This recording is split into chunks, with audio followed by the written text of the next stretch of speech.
Good morning. Morning మ్యాగజైన్కి స్వాగతం. ప్రముఖ దినపత్రికలు వస్తున్న వార్తలు వెనక జరుగుతున్న పరిణామాలు చూద్దాం. ఈనాడు చూస్తే మాజీ మంత్రి కాకాని అరెస్ట్ అన్నటువంటి వార్తని హైలైట్ చేసింది. క్వాడ్జ్ అక్రమ తవ్వకాల కేసులో అదుపులోకి పేలుడు పదార్థాలు వినియోగించారని, గిరిజనులకు బెదిరించారని అభియోగాలు, నిందితుడిగా చేర్చారని తెలిసిన వెంటనే పరారు. 55 రోజులుగా అజ్ఞాతంలో ఉన్న వైకాపా నేత 2 రోజులకో మకాం మారుస్తూ దాగుడు మూతలు. బెంగళూరు సమీపంలోని ఓ రిసార్ట్లో పట్టివేత.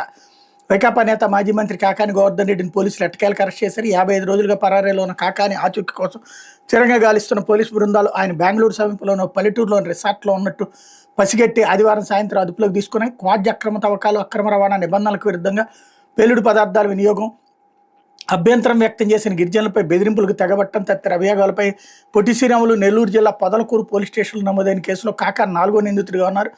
బెంగళూరు సమీపంలో అదుపులో తీసుకున్న తర్వాత అక్కడి నుంచి ఆయన నెల్లూరుకు తీసుకొచ్చారు. సోమవారం న్యాయస్థానంలో హాజరుపరుస్తారు.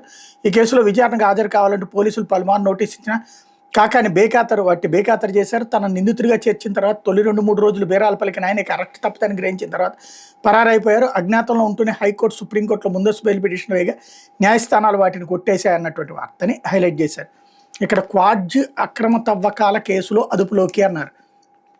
రెండో పక్కనేమో SC/ST కేసు, పేలుడు పదార్థాలు వినియోగించారన్నటువంటి కేసు. అవైతే నాన్ బెయిలబుల్ కేసులు. ఎందుకంటే ఇది అక్రమ తవ్వకం అనేదాన్ని ఎవరు ధృవీకరించాలి? అక్రమ తవ్వకానికి అయితే పెనాల్టీ మాత్రమే పడుతుంది, అంతకు మించి చేయడానికి ఏమీ లేదు, శిక్షించడానికి ఏమీ లేదు. కాబట్టి ఈ 2 కేసులు పెట్టడం ద్వారా ఇరికిచ్చారనమాట. ఇకపోతే ఉత్తమ పాలనా విధానాలు ఆచరించండి, వికసిత్ భారత్ కనికి అవి సోపానాలు, కులగణంతో వృద్ధి పదంలోకి బడుగులు, కుల రాజకీయాలపై నమ్మకం లేదు. ఎన్డీఏ సీఎంల సమావేశంలో మోడీ ప్రధాన నేతృత్వాన్ని కొనియాడిన ముఖ్యమంత్రులు దేశంలో ఎన్డీఏ కూటమి పాలిత రాష్ట్రాలు ఉత్తమ పాలనా విధానాలను ఆచరించి వికసిత భారత్ లక్ష్యాలు సాకారం అయ్యేందుకు దోహదపడాలని ప్రధాని నరేంద్ర మోడీ పిలుపునిచ్చారు. ఆదివారం ఢిల్లీలో నిర్వహించిన ఎన్డీఏ పక్షాలు సీఎంలు, డిప్యూటీ సీఎంల సమావేశంలో ఆయన ప్రసంగించారు. కూటమి పక్షాలు ఆయా రాష్ట్రాలు అనుసరిస్తున్న ఉత్తమ అభ్యాసాలపై చర్చకు సమావేశంలో ఎక్కువ సమయం కేటాయించారు. ఉత్తరాఖండ్లో ఉమ్మడి పౌరస్మృతి అమలు సహా సీఎంలు తమ రాష్ట్రాల్లో చేపట్టిన ఉత్తమ పాలనా విధాలు, ప్రభావవంతమైన కార్యక్రమాలు, పథకాల గురించి వివరించారన్నటువంటి వార్తని హైలైట్ చేశారు. అయితే స్థానిక ఎన్నికల్లో ఈ సేవలు అభ్యర్థులు ఇంటి నుంచే నామినేషన్లు దాఖలు చేయొచ్చు, పోలింగ్ నిర్వహణ ఫలితాలు తెలిపేలా మొబైల్ అప్లికేషన్లు అన్నటువంటి వార్తని హైలైట్ చేశారు. ఏదైతే నామినేషన్ల పర్వం దగ్గర గొడవలు, లేకపోతే ఆర్థిక వ్యయం, వీటన్నిటిని తప్పించడానికి తీసుకున్నటువంటి ఒక మంచి ఆలోచన. రాష్ట్రంలో స్థానిక సంస్థల ఎన్నికల నిర్వహణకు సులభతరం కాబోతుంది. ఈ ప్రక్రియ ఎలక్ట్రానిక్ ఫార్మేట్లోకి తీసుకొస్తున్నారు. సెంటర్ ఫర్ గుడ్ గవర్నెన్స్ ఆధ్వర్యంలో ఇందుకు సంబంధించిన సాఫ్ట్వేర్, మొబైల్ అప్లికేషన్ల తయారీ చివరి దశకు చేరింది. ఓటర్ల జాబితాలు, నామినేషన్ల దాఖలు, ఉపసంహరణ, పోలింగ్ నిర్వహణ, ఎన్నికల ఫలితాల వరకు ఎలక్ట్రానిక్ సేవలు త్వరలో అందుబాటులోకి రానున్నాయి. తద్వారా సమయం, ఖర్చు, ఆదాతో పాటు ఎన్నికల నిర్వహణలో మానవ జోక్యం తగ్గుతుందని రాష్ట్ర ఎన్నికల సంఘం భావిస్తుంది అన్నటువంటి వార్తని హైలైట్ చేశారు. కాకపోతే వైకాపా పాపం 25 కుటుంబాలకు శాపం అంటూ జంగారెడ్డిగూడెంలో కల్తీ మద్యం మృతుల కుటుంబాలను పట్టించుకొని నాటి వైకాపా ప్రభుత్వం వాటిని కల్తీ మద్యం చావులకు గుర్తించేందుకు నిరాకరణ, సహజ మరణాలంటూ అసెంబ్లీ సాక్షిగా కొట్టిపారేసినప్పుడు సీఎం జగన్ పోషించేవారు లేక ప్రభుత్వ సాయం అందక బాధితుల ఆక్రందనలంటూ ఏలూరు జిల్లా జంగారెడ్డిగూడెం ప్రశాంతంగా ఉండే ఆ పట్టణంలో 2022 మార్చి 9 నుంచి 12 వరకు 4 రోజులు మరణమృదంగా మోగింది. కల్తీ సారా, మద్యం రక్క శాఖంగా 25 మందిని బలి తీసుకుంది. పోషించే వాళ్ళు అర్ధాంతరంగా చనిపోవడంతో ఆ కుటుంబాలు వీధిన పడ్డాయి. పిల్లలు అనాథలయ్యారు. కల్తీ మద్యం సారా తాగి జనం బెట్టలా రాలిపోతే కనీసం అభాగ్యుల మరణాలను గుర్తించడానికి కూడా అప్పటి ప్రభుత్వ పెద్దలకు మనసు రాలేదు. మృతుల్లో అత్యధికులు రెక్కాడితే కానీ డొక్కాడని కార్మికులు, బడుగు బలహీన వర్గాల వారే. తెల్లారితే చాలు నా ఎస్సీలు, నా ఎస్టీలు, నా బీసీలు, నా మైనార్టీలు అంటూ వల్లమాలని ప్రేమ వలకపోసినప్పుడు ముఖ్యమంత్రి జగన్ ఆ వర్గాల వారి అత్యధికులు బలైపోయినా కనీసం బాధితులు పరామర్శించలేదు. సరికదా అవి సహజ మరణాలంటూ అసెంబ్లీ సాక్షిగా కొట్టిపారేశారు. దేశ రాష్ట్ర గణాంకాల ప్రకారం మరణాల రేటు 2% వేసుకున్న జంగారెడ్డిగూడెంలో నెలకు కనీసం 90 మంది అనారోగ్యం, వయోవారం ప్రమాదాల వల్ల చనిపోతుంటారు. సహజ మరణాలను అక్రమ మద్యం వల్ల జరిగినవి అన్నట్టుగా తెలుగుదేశం పార్టీ భ్రమ కల్పిస్తుందంటూ శాసనసభలో జగన్ అత్యంత బాధ్యతారహితంగా మాట్లాడారన్నటువంటి వార్తని హైలైట్ చేశారు. ఇకపోతే కరువు నేలలో అతివల జలయజ్ఞం అంటూ చంబల్ మాజీ బందిపోట్ల భార్యల ఆదర్శం. రాజస్థాన్లోని కరౌలీ జిల్లాలో నీటి వనరుల పునరుద్ధరణ, దోపిడీలకు పురుషుల స్వస్తి. చంబల్ పరిధిలోకి వచ్చే రాజస్థాన్లోని కరౌలీ జిల్లా ఒకప్పుడు బందిపోట్లకు పుట్టిల్లు. అక్కడ పురుషులు దోపిడీలకు పాల్పడ్డాక పోలీసుల భయంతో రోజుల తరబడి అడవుల్లోనే దాక్కునేవారు. మరోవైపు ఆ ప్రాంతం అంతా కరువు కాటకాలతో అల్లాడిపోయేది. తాగునీరు దొరక ప్రజలు తీవ్ర ఇబ్బందులు ఎదుర్కొనేవారు. అయితే ఇదంతా ఒకప్పటి మాట. ఇప్పుడు ఆ ప్రాంతం అతివల కృషితో సస్యశ్యామలంగా మారింది. ఒక స్వచ్ఛంద సంస్థ సాయంతో ఆ ప్రాంతంలోని బందిపోట్ల భార్యలు అసాధ్యాన్ని సుసాధ్యం చేశారు. నీటి వనరులు పునరుద్ధరించారు. తమ భర్తలతో దోపిడీలు మానిపించారు. ఇప్పుడు ఆ ప్రాంతంలోని కుటుంబాలను వ్యవసాయం చేసుకుంటూ 2 చేతులా సంపాదిస్తున్నాయన్నటువంటి వార్తని హైలైట్ చేశారు. అయితే పల్నాడు జిల్లా జంట హత్యల్లో పిన్నెల్లి సోదరుల ప్రమేయం అంటూ ఘాతుకానికి ప్రేరేపించిన వైకాపా నేతలు అన్నటువంటి వార్తని హైలైట్ చేశారు. కేసు నమోదు చేసిన పోలీసులు A6గా రామకృష్ణారెడ్డి, A7గా వెంకటరామరెడ్డి, పల్నాడు జిల్లా మాచర్ల నియోజకవర్గం వెల్దుర్తి మండలం గొండ్లపాడుకు చెందిన తెలుగుదేశం పార్టీ నాయకులు జవిశెట్టి వెంకటేశ్వర్లు, జవిశెట్టి కోటేశ్వరరావుల హత్య కేసులో వైకాపా నేత మాజీ ఎమ్మెల్యే పిన్నెల్లి రామకృష్ణారెడ్డి, ఆయన సోదరుడు వెంకటరామరెడ్డిల ప్రమేయం ఉన్నట్టు పోలీసులు ప్రాథమికంగా గుర్తించారు. వారిపై 302 సెక్షన్ కింద కేసు నమోదు చేశారు. ప్రత్యక్ష సాక్షి ముత్తుల బంధువు తోట ఆంజనేయులు ఫిర్యాదు మేరకు A1గా జవిశెట్టి సీను ఎలియాస్ బొబ్బిలి, A2గా తోట వెంకటరామ, A3గా తోట కొరవయ్య, A4గా దొంగిరి నాగరాజు, A5గా తోట వెంకటేశ్వర్లు, A6గా పిన్నెల్లి రామకృష్ణారెడ్డి, A7గా పిన్నెల్లి వెంకటరామరెడ్డిలపై వెల్దుర్తి పోలీసులు కేసు నమోదు చేశారన్నటువంటి వార్తని హైలైట్ చేశారు. లేకపోతే వైకాపా హత్యా రాజకీయాలని ఉపేక్షించం, ఇప్పటికీ తెలుగుదేశం వారిని చంపేస్తున్నారు. కుప్ప నియోజకవర్గ నేతల సమావేశంలో సీఎం చంద్రబాబు, రాష్ట్రంలో ఇంకా వైకాపా వారు తెలుగుదేశం పార్టీ నాయకులు కార్యకర్తలను చంపేస్తున్నారు, ఇట్లాంటి ఘటనలను ఎట్టి పరిస్థితుల్లో ఉపేక్షించేది లేదని ముఖ్యమంత్రి చంద్రబాబు స్పష్టం చేశారు. పల్నాడు జిల్లా వెల్దుర్తి మండలంలో శనివారం తెలుగుదేశం పార్టీ నాయకులు జవిశెట్టి కోటేశ్వర వెంకటేశ్వర హత్యకు గురైన ఘటన దృష్టిలో ఉంచుకుని సీఎం ఈ వ్యాఖ్యలు చేశారన్నటువంటి వార్తని హైలైట్ చేశారు. ఇకపోతే దళిత ఉద్యమంలోంచి దళంలోకి అబూజ్మెంట్ ఎన్కౌంటర్ మృతుల్లో కర్నూలు జిల్లా మహిళ గుర్తించి కుటుంబ సభ్యులకు తెలిపిన పోలీసులు, ఛత్తీస్గఢ్లోని నారాయణపూర్ జిల్లా అబూజ్మండ్ అడవుల్లో ఈ నెల 21 జరిగిన ఎన్కౌంటర్లో మృతి చెందిన వారిలో కర్నూలు జిల్లా అస్పరి మండలం ములుగొండం గ్రామానికి చెందినటువంటి లలిత ఉన్నట్టు నిర్ధారించారు. శనివారం రాత్రి కుటుంబ సభ్యులకు విషయం తెలియడం వాళ్ళు కన్నీరు ముందరవుతున్నారు. మృతదేహాన్ని తీసుకురావడానికి లలిత సోదరు నారాయణపూర్ వెళ్లారు. ఎస్తేరమ్మ, దుబ్బన్న దంపతులు 6 సంతానంలో ఏకైక అమ్మాయి లలిత. ఈ కుటుంబానికి 2 ఎకరాల పొలం ఉన్న దానిపై ఆదాయం లేక తీవ్ర పేదరికం ఎదుర్కొంది. అయినప్పటికీ లలిత 10వ తరగతి వరకు చదివింది. తర్వాత పని కోసం తల్లిదండ్రులతో కలిసి హైదరాబాద్కి వెళ్ళింది. అప్పుడే కుల నిర్మూలన పోరాట సమితిలో జరిగింది. దళితులపై దాడులకు వ్యతిరేకంగా ఆందోళనలో పాల్గొంది. కొంతకాలం నర్సుగాను పనిచేసింది. 2004 జూలై 26న హైదరాబాద్లో దళిత మృతవీరుల సంస్మరణ సభలో పాల్గొంది. ఆ తర్వాత మావోయిస్టులో చేరింది. అప్పటి నుంచి ఆమె ఆచూకీ తెలియలేదు, ఇప్పుడు తెలిసిందన్నటువంటి వార్తని హైలైట్ చేశారు. లేకపోతే సాక్షి, మీ భూములు మా వ్యాపారం, నంద్యాల జిల్లా అవుకు మండలంలో శరవేగంగా 1252 ఎకరాల సేకరణ. మీ భూములు బ్యాంకుల్లో తనఖా పెట్టి మేము లోన్లు తీసుకుంటాం, మీ పొలాలతో మేము వ్యాపారం చేసుకుంటాం అంటూ నంద్యాల జిల్లా బనగానపల్లి నియోజకవర్గం అవుకు మండలంలో సోలార్ విద్యుత్ ప్లాంట్ ఏర్పాటు పేరుతో రైతుల్ని బెదిరించి సారవంతమైన భూములు గుంజుకుంటున్నారు. లీజు ముసుగులో 30 ఏళ్ల పాటు పంట భూములను తీసుకుని శాశ్వతంగా సొంతం చేసుకునే కుట్రలకు తెరతీశారు.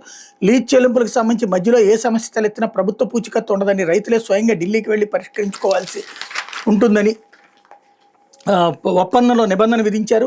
మంత్రి బీసీ జనార్దన్ రెడ్డి కనుసన్నల్లో నయానా భయానా సాగుతున్న ఈ భూముల సేకరణతో అన్నదాతలు అడ్లెత్తిపోతున్నారు. తాతల కాలం నుంచి బొవ్వ పెడుతున్న భూములను అప్పగించి కూలీలుగా మారలేమని ఆక్రోశిస్తున్నారు.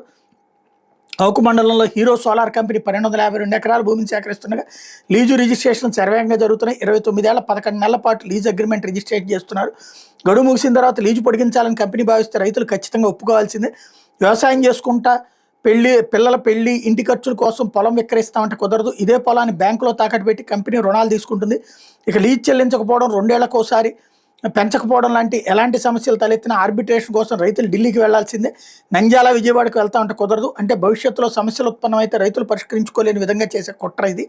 నంద్యాల జిల్లా అవుకు మండలంలో hero solar future energies company 300 మెగావాట్ల సామర్థ్యంతో సోలార్ ప్లాంట్లు ఏర్పాటు చేస్తుంది. ఇందుకోసం అవుకు, సింగనపల్లె పరిధిలోని 1252 ఎకరాలకు clean renewable energy private limited పేరుతో లీజుకు తీసుకుంటున్నారు. పైకి భూములు లీజ్ అని చెప్తున్న అగ్రిమెంట్ నిబంధనలు పరిశీలిస్తే రైతులకు శాశ్వతంగా భూములు దూరం చేసే కుట్ర జరుగుతున్నట్టు స్పష్టమవుతుంది. రైతన్నల పొలాలకు దారేది రాయలసీమలో సోలార్ విద్యుత్ ఉత్పత్తి కోసం కంపెనీలు ఇప్పటి వరకు బీడు భూములు కొనుగోలు చేసిన అయితే ఇప్పుడు లీజు పేరుతో వ్యవసాయ భూములను హస్తగతం చేసుకున్నారు. సోలార్ కంపెనీ ఏర్పాటుతో మొత్తం భూములను చదువు చేస్తారు. దీంతో సాగునీటి కాలువలు, పొలాల హద్దులు చెరిగిపోతాయి. కంపెనీ చుట్టుపక్కల పొలాలకు సాగునీటి వనరులు ఉండవు, దారులు కూడా మూసుకుపోతాయి. ఎవరైనా రైతు తన పొలం ఇచ్చేందుకు నిరాకరించి వ్యవసాయం చేసుకోవాలని ప్రయత్నిస్తే ఆ పొలానికి దారి లేకుండా చేస్తున్నారు. చుట్టూ సోలార్ కోసం అందరూ పొలాలు ఇస్తుంటే మీరు ఒక్కరే ఎలా వ్యవసాయం చేస్తారు? దారి నీళ్లు లేకుండా పొలంలోకి ఎలా వెళ్తారని కంపెనీ ప్రతినిధులు మంత్రి బీసీ జనార్దన్ రెడ్డి అనుచరులు బెదిరిస్తున్నట్టు రైతులు వాపోతున్నారు. భూములు లేకుంటే స్థానిక గొర్రెల కాపర్లు మేత కోసం అల్లాడాల్సిందే. లెవలింగ్ పేరుతో పొలం గట్లను చదువు చేస్తే రైతులకు దారి ఉండదు. ఇక వ్యవసాయ భూములను పరిశ్రమల కోసం లీజుకిస్తే వ్యవసాయేతర భూమి కిందకు మారుతుంది. అప్పుడు రైతులు ఆస్తి పన్ను, ఆదాయ పన్ను చెల్లించాలి. ఈ విషయాలను రైతులకు వివరించకుండా కంపెనీ దాగుడు మూతలాడుతుంది అన్నటువంటి వార్తని హైలైట్ చేశారు. ఇకపోతే అక్రమ కేసులో మాజీ మంత్రి కాకాని అరెస్ట్ అంటూ ఏమాత్రం సంబంధం లేని సిల్లీ కేసులో కక్షగట్టి మరియు వేధింపులు, అక్రమ మైనింగ్ కేసులో A4గా చేర్చిన మైను, రుస్తు మైన్స్ల అక్రమాలంటూ గత ప్రభుత్వంలో టీడీపీ నేత సోమిరెడ్డి ఫిర్యాదు, తప్పు జరగలేదని మైనింగ్ శాఖ జాయింట్ ఇన్స్పెక్టర్లో నిర్ధారణ, కూటమి ప్రభుత్వం రాగానే మైనింగ్ శాఖ ఇన్ఛార్జ్ డీడీ ద్వారా ఫిర్యాదు, కేసులో బలం లేనందున A1తో పాటు మరో 2కి హైకోర్టు బెయిలు. ఈ క్రమంలో రెడ్ బుక్ నిబంధనలతో నాన్ బెయిలబుల్ సెక్షన్ల చేత కాకాని జైలుకు పంపడమే లక్ష్యంగా కూటమి పెద్దల కుట్ర అంటూ రాష్ట్రంలో కూటమి ప్రభుత్వం రెడ్ బుక్ పాలన రోజు రోజుకి శృతిమించుతోంది. వైఎస్ఆర్సీపీ నేతలు కార్యకర్తల లక్ష్యంగా సర్కార్ పెద్దల బరితెగింపు అద్దులు మీరుతోంది. ప్రశ్నించే వాళ్లే ఉండకూడదని హోంకరిస్తూ నిత్యం తప్పుడు కేసులతో చెలరేగిపోతుంది. ఈ క్రమంలో మాజీ మంత్రి వైఎస్ఆర్సీపీ నెల్లూరు జిల్లా అధ్యక్షుడు కాకాని గోవర్ధన్ రెడ్డి నెల్లూరు పోలీసులు కక్షపూర్తంగా అరెస్ట్ చేశారు. కేరళ రాష్ట్రంలో ఆయన అదుపులో తీసుకుని ఆదివారం రాత్రి నగరానికి తీసుకొచ్చారు. ఇచ్చిన హామీలు అమలు చేయలేక వాటిని ప్రజలకు గుర్తు చేస్తున్న నేతలపై కూటమి ప్రభుత్వం కన్నెర చేస్తుందనేందుకు కాకాని అరెస్ట్ నిదర్శనం అన్నటువంటి వార్తని హైలైట్ చేశారు. లేకపోతే ఆపరేషన్ సింధూర్ బలమైనటువంటి భారత్కి ప్రతీక, ఉగ్రవాదంపై పోరాటంలో టర్నింగ్ పాయింట్, మన సైనిక దళాల ధైర్యసాహసాలు గర్వకారణం, ఉగ్రవాదాన్ని సహించే ప్రసక్తి లేదని చాటి చెప్పాం. మన ఉమ్మడి శక్తి దేశభక్తిని ప్రదర్శించాల్సిన సమయం ఇదే. స్వదేశీ ఉత్పత్తులకి ప్రజలు ప్రాధాన్యం ఇవ్వాలి. వచ్చే 21 యోగా దినోత్సవంలో భాగస్వాములు కావాలి. మన్ కీ బాత్లో ప్రధాని నరేంద్ర మోడీ పిలుపుని ఇక్కడ హైలైట్ చేశారు. లేకపోతే చెప్పిందేమో జోలకంటి అనుచరులు, కేసేమో పిన్నెల్లిపై బరి తెగించి నీచ రాజకీయాలు చేస్తున్న కూటమి సర్కార్, గుండ్లపాడు జంట హత్యల నిందితులు టీడీపీ వారేనన్న పల్నాడు ఎస్పీ, టీడీపీలోని తమ ప్రత్యర్థి వర్గమే చంపిందన్న ప్రత్యక్ష సాక్షి అయిన మృతుడల్లుడు, హత్యకు ఉపయోగించిన కారు కూడా టీడీపీ ఎమ్మెల్యే జోలకంటి అనుచరుడిదే. కానీ ఈ కేసులో పిన్నెల్లి పేరు నిరికించిన జోలకంటి, ఆయన ఒత్తిడితోనే పిన్నెల్లి సోదరులపై అక్రమ కేసులు నమోదు చేసిన పోలీసులు అన్నటువంటి వార్తని హైలైట్ చేశారు. లేకపోతే మాయా వేదికపై మహాడ్రామా, ప్రజల్లో ఆగ్రహం తగ్గించేందుకు చంద్రబాబు సూపర్ స్క్రిప్ట్, మహానాడు వేదికగా తెరపైకి రానున్న సూపర్ 6 విధానాలు, ఏడాదైనా ఏమీ చేయకపోవడంపై ప్రజల దృష్టి మళ్లించే ఎత్తుగడ, ఎన్నికలకు ముందు ప్రకటించిన సూపర్ 6 హామీలు బుట్టదాఖలు, అందులో ఒక్కటి కూడా అమలు చేయకుండా మోసం, హంగు ఆర్భాటం, మోసపు మాటల పెట్టుబడిగా ముందుకు, కడప మహానాడులో ప్రజల కళ్ళకు గంతలు కడుతున్నటువంటి కట్టేందుకు సన్నాహాలు అన్నటువంటి వార్తని హైలైట్ చేశారు. లేకపోతే మాజీ మంత్రి సిదిరిపై సిఐ బూతు పురాణం, ఏం తమాషా దే అంటూ దుర్భాషలు, టీడీపీ కూటమి పాలనలో పోలీసుల ఓవరాక్షన్ రోజు రోజుకి శృతిమించిపోతుంది. రాష్ట్ర వ్యాప్తంగా వైఎస్ఆర్సీపీ శ్రేణుల నాయకుల పట్ల ఇష్టారాజ్యంగా ప్రవర్తిస్తున్నారు. తాజాగా మాజీ మంత్రి సిదిరప్పలరాజుపై కాశీబొగ్గ రూరల్ సీఐ తిరుపతిరావు దురుసుగా ప్రవర్తించి బూతు పురాణం అందుకున్నారు. మాజీ మంత్రి అని కూడా చూడకుండా ఆయనపై వేళ్లు చూపిస్తూ తమాషా దే అంటూ నోటికొచ్చినట్టు దుర్భాషలాడారు. దీంతో శ్రీకాకుళం జిల్లా వజ్రపు కొత్తూరు మండలం పోలీస్ స్టేషన్ దగ్గర ఆదివారం ఉద్రిక్తత చోటు చేసుకుంది. వజ్రపు కొత్తూరు మండలానికి చెందిన గోడ ధనరాజు ఇటీవల కురిసిన గాలివానకు పశువుల షెడ్ పాడైపోవడంతో మళ్లీ నిర్మించుకున్నాడు. అయితే గ్రామానికి చెందిన కొందరు టీడీపీ నాయకులు వ్యక్తిగత కక్షతో ఆయన భార్య లక్ష్మితో వాగ్వాదానికి దిగి దాన్ని కూల్చే ప్రయత్నం చేశారు. దీంతో బాధితులు ప్రతిఘటించగా వాళ్ళపై దాడి చేశారు. ఈ విషయంపై బాధితులు పోలీసులను ఆచరించగా వాళ్ళు స్పందించలేదు. అయితే నిందితులు అంతకుముందే ఫిర్యాదు ఇవ్వడంతో బాధితులను పిలిచి రోజంతా స్టేషన్లో ఉంచారు. తాము గొర్రెలను అపహరించారని, తాను వేసుకున్న షెడ్ను కూల్చడానికి ప్రయత్నించారని, దీనిపై పోలీసులకు ఫిర్యాదు ఇచ్చినా స్పందించలేదని బాధితుడు వాపోయాడు. విషయం తెలుసుకున్న మాజీ మంత్రి సిదిరప్పలరాజు పోలీస్ స్టేషన్కి వెళ్లి బాధితుల పక్షాన పోలీసులు నిలదీశారు. బాధితులు ఇచ్చిన ఫిర్యాదును తీసుకుని రసీదు ఇవ్వాలని డిమాండ్ చేశారు. దీంతో కాశీబొగ్గ రూరల్ సీఐ తిరుపతిరావు మాజీ మంత్రి పట్ల దురుసుగా ప్రవర్తించడంతో అక్కడ ఉద్రిక్తత ఏర్పడింది. కాసేపటి తర్వాత బాధితుల నుంచి ఫిర్యాదు తీసుకోవడంతో పరిస్థితి తద్దుమనిగింది అన్నటువంటి వార్తని హైలైట్ చేశారు. లేకపోతే పచ్చ నేతలకు చంద్రన్న తోఫా అంటూ గుంటూరు పెద్ద మసీదు చినకాకాని అంజుమన్ ఇస్లామియా భూములకు ఎసరు, నిబంధనలకు విరుద్ధంగా ఏపీఐఏసీకి బదలాయిస్తున్న సర్కారు, ఇండస్ట్రియల్ పార్క్ పేరుతో చేజిక్కించుకునేందుకు సన్నద్ధం, అనుకూలంగా నిర్ణయం తీసుకోవాలని వక్ఫ్ బోర్డుకు ఆర్డీఓ లేక, పెద్దల తరపున చక్రం తిప్పిన టీడీపీ ఎమ్మెల్యేలు, ముస్లిం సంఘాల ఆగ్రహం, పోరుబాటకు సన్నద్ధం అన్నటువంటి వార్తని హైలైట్ చేశారు. రాష్ట్రంలో ఎక్కడ భూములు కనిపించినా కబలిస్తున్న కూటమి సర్కార్ వక్ఫ్ భూములను వదలడం లేదు. నిరుపేద ముస్లింల సంక్షేమం కోసం వినియోగించేది దాతలు అల్లా పేరుతో వక్ఫ్ చేసిన ఆస్తుల నిబంధనలకు విరుద్ధంగా అన్యాక్రాంతం చేస్తుంది. ఇప్పటికే రాష్ట్రంలో పలు ప్రాంతాల వక్ఫ్ భూములు కబ్జాలకు గురిగా, తాజాగా రాజధాని ప్రాంతంలో 100 కోట్ల విలువైన భూములు కొట్టేసేందుకు పచ్చనేతలు స్కెచ్ చేశారు. గుంటూరు జిల్లాకు చెందిన కీలక ప్రజాప్రతినిధులు వక్ఫ్ భూములను అక్రమ మార్గాల్లో దక్కించుకునేందుకు పావులు కదుపుతున్నారు.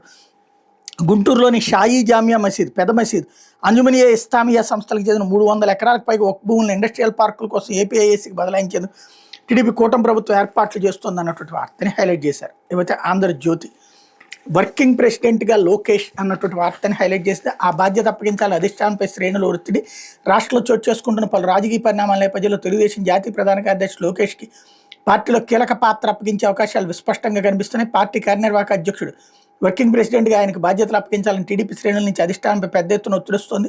27, 28, 29 తేదీలో కడపలో జరిగే మహానాడులో ఆయన కొత్త బాధ్యతల అప్పగింతపై చర్చించి నిర్ణయించే అవకాశాలు మెండుగా ఉన్నాయి. ముఖ్యమంత్రిగా చంద్రబాబు క్షణం తీరిక లేకుండా అధికారిక కార్యక్రమాల్లో నిమగ్నమైపోయారు.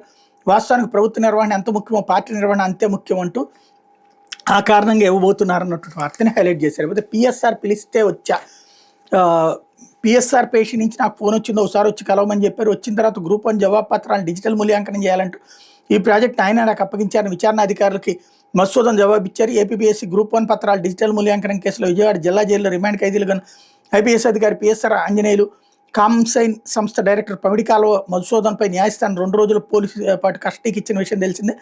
ఆదివారం ఉదయం 6 గంటలకు జైలు నుంచి వాళ్ళిద్దరిని పోలీస్ కస్టడీకి తీసుకున్నారు. ప్రభుత్వ ఆసుపత్రిలో వైద్య పరీక్షలు చేయించిన తర్వాత సూర్యారావుపేట పోలీస్ స్టేషన్కి తరలించారు.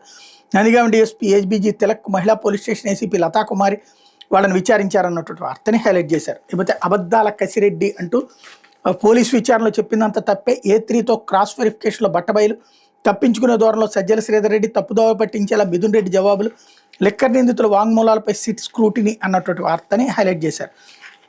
లేకపోతే పార్టీ మీ జాగీరా, అక్కకు హక్కులు లేవా, కవితకు మద్దతుగా సోషల్ మీడియాలో సన్నిహితుల పోస్టులు, కేటీఆర్ని టార్గెట్ చేస్తూ విమర్శనాస్త్రాలు, కుట్రలపై ఎందుకు స్పందించలేదని ప్రశ్నలు, 2 రోజులైన కేసీఆర్ నుంచి రాని పిలుపు, ఎవరు స్పందించొద్దు, కేసీఆర్ దిశానిర్దేశం అన్నటువంటి వార్తని హైలైట్ చేశారు. లేకపోతే 555 కోట్లతో గిరిజన ఆవాసాలకు రోడ్లు, పీఎం జన్మన్ పథకంలో భాగంగా నిర్మాణం, కులగణంతో అన్ని వర్గాల అభ్యున్నతి, ఎన్డీఏ సీఎంలో ముఖ్యమంత్రుల సదస్సులో డిప్యూటీ సీఎం పవన్ కళ్యాణ్, మోడీ దార్శనికత్వంలో 4వ స్థానం, 4వ అతిపెద్ద ఆర్థిక వ్యవస్థగా భారత్ నిలవడంపై చంద్రబాబు పవన్ స్టేట్మెంట్లు హైలైట్ చేశారు. లేకపోతే సినిమా సూపిత్త మామ అంటూ నటులు, బ్యాక్గ్రౌండ్ మ్యూజిక్ అంతా ఏఐతోనే, కథా స్క్రీన్ ప్లే, పాటలు మాటలు దాంతోనే, అద్భుతమైన అందమైన ఏఐ క్యారెక్టర్లు, ఖర్చు లేకుండా అందమైన లొకేషన్లు, మొత్తంగా ఏఐతోనే రూపొందించిన కన్నడ సినిమా లవ్ యూ, కేవలం 2 కూర్చుని 10 లక్షలతో పూర్తి, ఏఐతో China cinema pirate queen, cinema ఇండస్ట్రీకి ఇది వరమా శాపమా, సినిమా అంటే 24 కళల సమాహారం, దర్శకుడు నటుల నుంచి లైట్ బాయ్ వరకు, ఎడిటింగ్ నుంచి విఎఫ్ఎక్స్ వరకు వందల వేల మంది కలిసి పనిచేస్తే కొన్ని నెలల పాటు కష్టపడితేనే కానీ ఒక సినిమా పూర్తి కాదు.